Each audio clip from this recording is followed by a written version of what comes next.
This is Method Man of the Mighty Wu-Tang Clan. Chillin'. Jalen and Jacoby, man.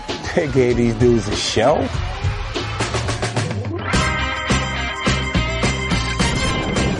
He is Jalen Anthony Rose. What up, Doe? I'm David Jacoby. And on the cool check-in.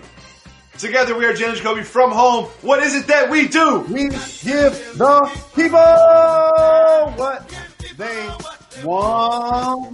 The people wanted Bill Belichick to dish about facing a season without Tom Brady. That's not what the people got. He said it's water under the bridge and he is moving on. But when asked about adjusting the style of his offense for the quarterback, maybe someone new under center, he said something interesting involving another former Patriot quarterback. He said, Matt Castle would be a good example. We geared everything toward what would be best for him, just like we always geared everything toward what was best for Tom to help our offense there. So I don't really see that changing.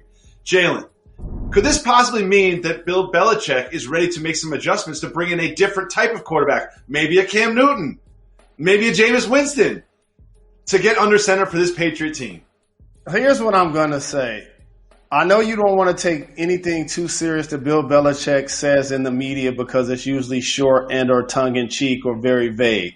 But one thing he ain't going to do to my fellow Michigan alum is put him in the same sentence as Matt Castle. And that's what that paragraph just displayed to me. One of those guys played a really good season after Tom Brady led the squad to 16-0 the previous year. And the other guy went to 9 Super Bowls and won 6. Okay, so we're not going to be able to do that. However, let's look at the quarterbacks they have on their roster. Exactly. If you're going to make a run in the NFL, what people have done is been able to be successful when their quarterbacks were fairly cheap. Russell early in his career, Big Ben, Joe Flacco, Mahomes right now, Lamar Jackson right now. Once you start to give your quarterback top dollar in most cases, usually the last couple of years, those squads didn't make the playoffs. So when I look at that list, they got to show me because I ain't believing in none of them. And I'll be wrong. No. Like most people was about Tom Brady. But I don't think those guys are going to take it to It's the almost playoffs. as if Bill Belichick's trying to tell the world, like, oh, you're still deciding whether this success is my success or his success? Well, watch what I do with these three. Watch what I do bringing these three into training camp and still going deep in the playoffs with the New England Patriots. I love it so much. And one thing else I love is just the tech problems that we're going to have at this draft. Because as you know, the draft has gone virtual. Everyone is in quarantine, staying in place. And they're going to have to join like a Zoom call. We've all been on these big Zoom calls that get crazy. Some people don't know how to use gallery view. Some people don't know how to mute themselves. Like I predict this to be the NFL draft of tech issues. The NFL draft where we need the IT department. And Bill Belichick himself said he's still learning how to use the functionality. Do you think that the tech problems will be a plague in this year's draft, pun not intended? Absolutely, because you got a bunch of gentlemen making decisions that are older than both of us. The one thing that I learned throughout this process that I'm a lightweight engineer, I'm a mover, I'm a packer, like a lot of stuff, storage. Like I've been getting a lot of stuff done. I'm going to tell you, the same guy that said InstaFace, his organization is likely to be one that has tech issues. We've already seen a squad not draft in time when the draft was physically happening. Imagine how the tech issues and the internet issues are going to continue to plague this year's draft. It's going to be hilarious. Well, one team that has locked in a franchise player, the Carolina Panthers, they gave Christian McCaffrey a 4-year extension worth about $16 million a year, $64 million total. He had over 1,000 yards rushing last year, over 1,000 yards receiving last year. What do you think about this move from the Panthers? I think I want to say something that's flying so far under the radar. How about the Carolina Panthers star player, Christian McCaffrey, and their star quarterback, Teddy Bridgewater, make less money than the head coach? People ain't even talking about that. They got 60 and 64. The coach got 70 plus. Good point. Are we talking about them being a contender in the NFC? Not really. No, we're not. I'm hearing, when we having these conversations, I'm hearing about the Saints. You know, Seattle has Russell. They're going to be in it. Tampa, adding Tom Brady, they getting out the checkbook in Carolina. And Christian McCaffrey, I love his game. You know, we've been talking about him for years on this program, how he shatters so many stereotypes, in particular, not only being a white running back, but one that can run between the tackles, play on all three downs, and an amazing receiver. Only Michael Thomas has caught more passes in his first 3 years in the NFL. So he giving you all-pro running back and wide receiver threat. He's an awesome football player. I pay him top dollar as well. He is absolutely well worth it. Proved himself last year. He was in the MVP conversation for the first half of the season, and I hope that he will be back next year, and I'm glad they did this. Congratulations, Carolina Panthers fans. We now have some very important news that matters.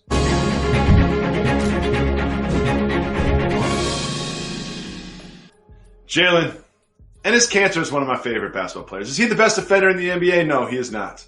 But I just love him so much. I love his attitude. I love his game. He's got great hands, great finisher. And he's also obviously not from this country. So when he first got to this country, there's a learning curve. There's an adjustment period during which he one time thought that Cheez-Its were cereal, so poured them into a bowl, filled them up with milk, and ate them as cereal. Jalen Rose, what do you think? I know you love cheese-flavored chips. What do you think about Cheez-Its as cereal? I just think that tastes nasty. You're not putting cheese with milk in that context.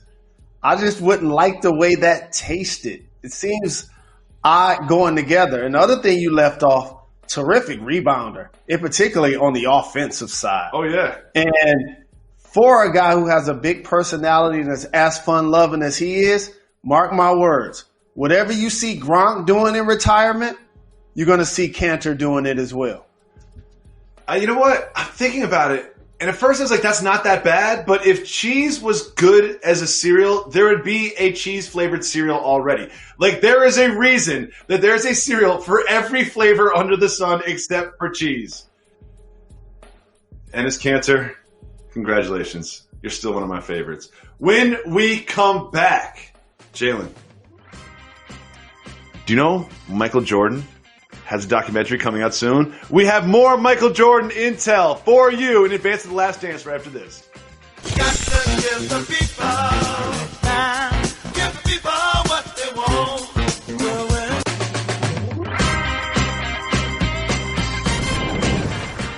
Welcome back to Jalen Jacoby, no longer live from the South Street Seaport, but still brought to you by delicious Heineken beer. Jalen, we are just less than a week away for The Last Dance. The documentary about Michael Jordan debuts on ESPN on the 19th, and we will be counting the days until then with Jalen Jacoby's The Last Dance Countdown.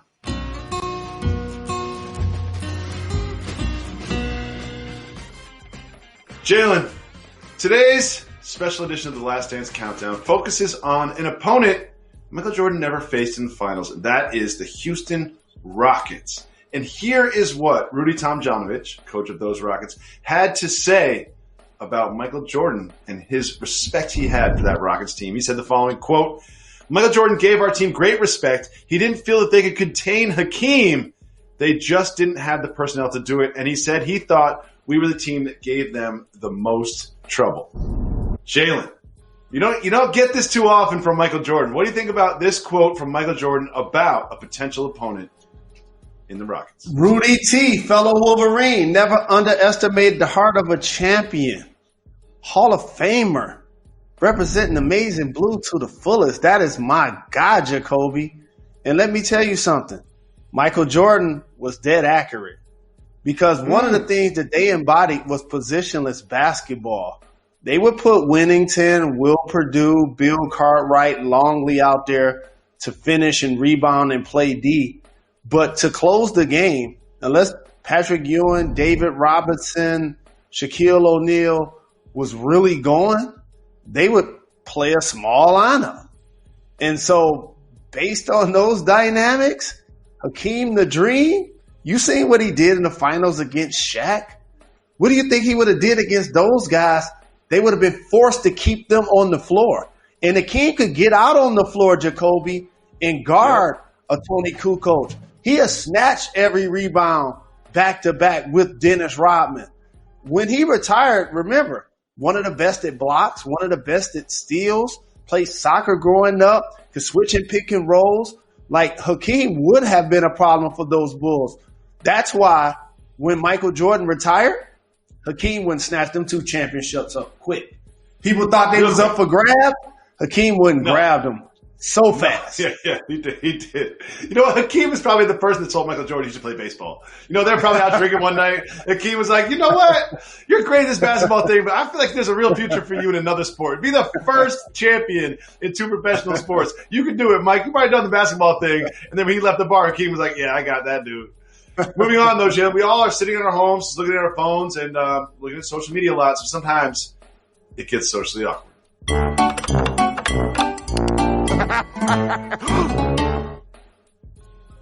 Jalen, Dame Lillard has expressed his admiration for former teammates. One teammate that keeps coming up, the gentleman by the name of LaMarcus Aldridge. Dame was asked about his former teammates and who his favorite was and who he wants to see come back, and LaMarcus Aldridge was the answer. Dame then deleted that. He said, I'll add LaMarcus.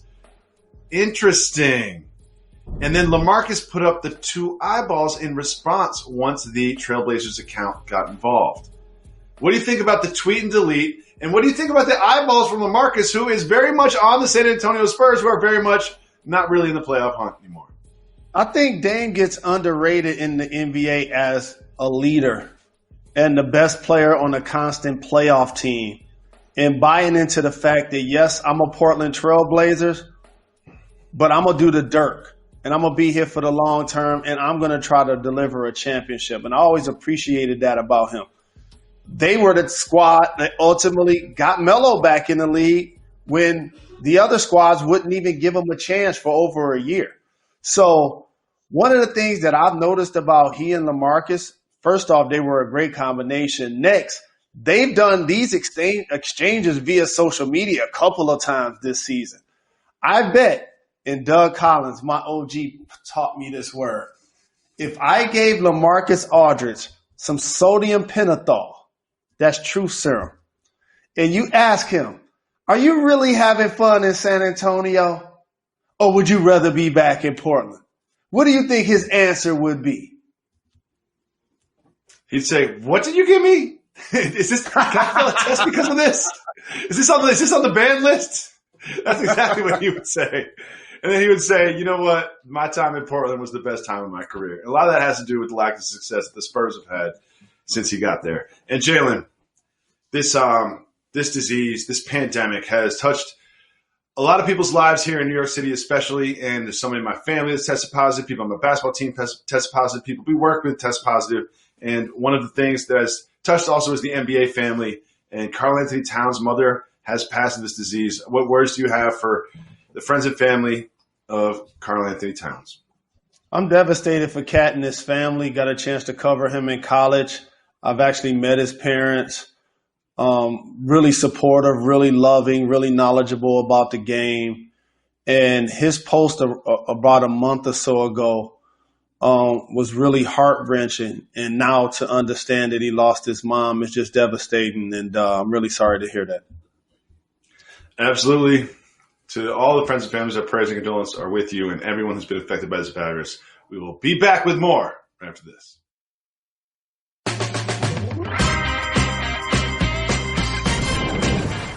Welcome back to Jalen and Jacoby. Jalen, the next big thing on the sports calendar is the NFL draft, and I'm so excited for it, just to watch the future of franchises change, future of those families change on that one night.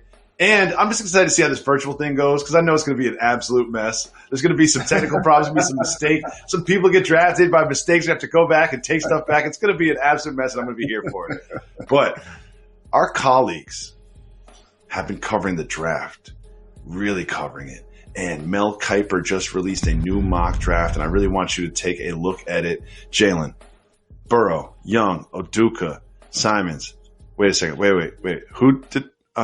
Jeff Okuda is the new Detroit Lion. Jalen, and this is not just his predictions. This is his informed predictions based on what he's hearing around the league. What do you think about those projections let's just first start with the number 3 pick with Okudah from Ohio State going to your line. I'm going to start with number 2. Chase Young going to be a problem for offenses for over a decade. That's not the question I asked. That's not the question I asked, Mr. Rose. Get off the line is so crazy. Now let's talk about the number 3 pick. Okay, there you go. Jeff Okudah. Let me just say this into a microphone, Jacoby. You ready for this? I know that quarterback is the most important position, not only in football, possibly in sports. So therefore, I know on this guy. Matthew Stafford, I want him to be in the Hall of Fame. And in order for that to happen, we should go 11-5 this year with him, allow him to groom Tua, and then trade him to a contender. So now, let me talk about the guy we're going to take. He's going to be an all-pro. Comps are like Jalen Ramsey. What is my favorite position in football, Jacoby? Cornerback with basically anybody in the secondary. But Jalen, let me talk to you about this. Let me talk to you about something. Correct. Let me talk to you about something.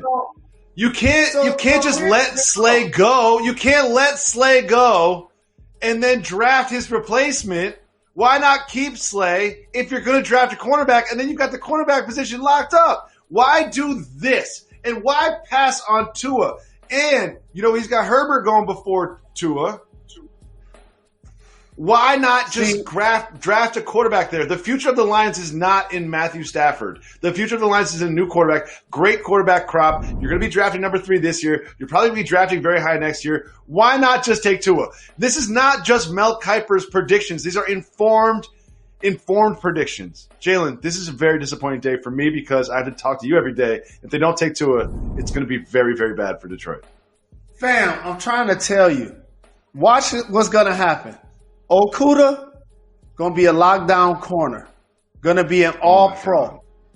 I'm going to be watching him high step to the end zone and wearing his jersey. But you know what the rest of the world is now doing since we draft number 3 overall and it's coming up? We're looking deeper with a microscope into the history of teams. And the squad that I've been rooting for, now I can tell you paying attention. Yeah, last year we took a guy in the second round that had a 5th round grade. Yeah, we'll have a franchise-changing quarterback sitting right there in front of us at the draft and not take him. Oh, that's right. We're going to take a DB and develop him into an all-pro. But then what's going to happen when it's time to pay him? Oh, that's right. They're going to do him like Darius Slay, maybe.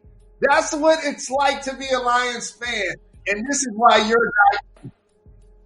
Jalen, I'm very concerned about you in this quarantine and your mental health.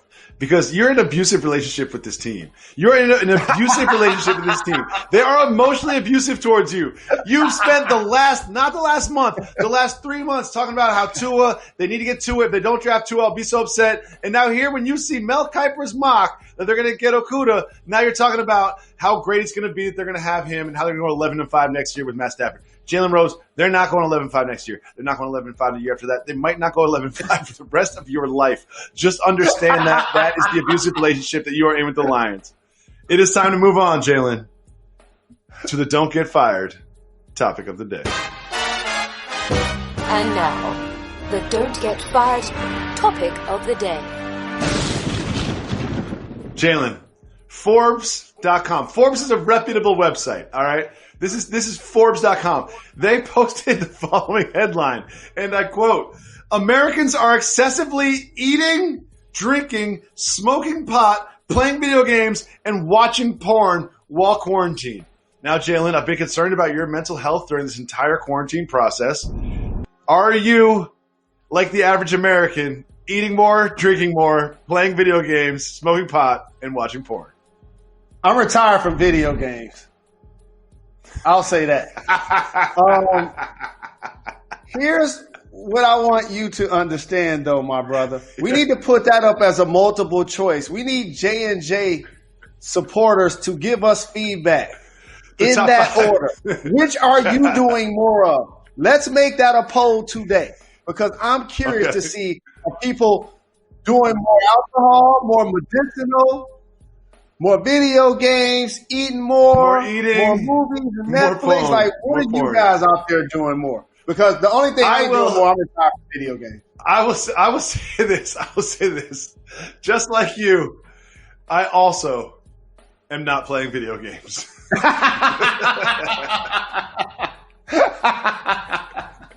A lot of family time, though. A lot of family time. I want to thank everybody for watching us. And remember, you can subscribe to our podcast. We have exclusive content on our podcast every single day. Make sure you follow Jalen Jacoby on Twitter and on Instagram. We'll be going live on Jalen's Instagram often during the quarantine, so make sure you tune into that. We'll be back tomorrow. Why is that, Jalen Rose? We're not done. We're not done. We're not done. Stay inside. Stay safe. We'll be back tomorrow. You got to give the people